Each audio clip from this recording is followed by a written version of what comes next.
Felveszem Isten minden fegyverét. Ellenálljak az ördög minden ravasságának. Felveszem az igazság szellemét, aki elvezet engemet minden igazságra.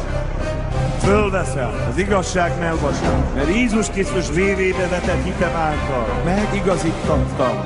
Fölveszem a dicséret köntösét, nagyobb az, aki bennem van, mint aki a világban van.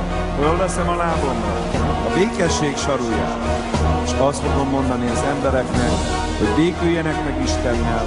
Fölveszem az üdvösség sisakját, mely a reménység sisakja. Megvan írva a reménységemről, hogy az nem fog megszégyeníteni. Fölveszem a hit pajzsát, amivel megoltom az ördög minden tüzes nyilát. Fölveszem a szellem kardját, amely az Istennek az igéje.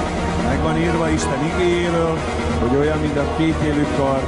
Isten igéjével kárhoztatok minden gonosz nyelvet. Ellenállok az ördögnek. Az Úr velem! Micsoda ellenem?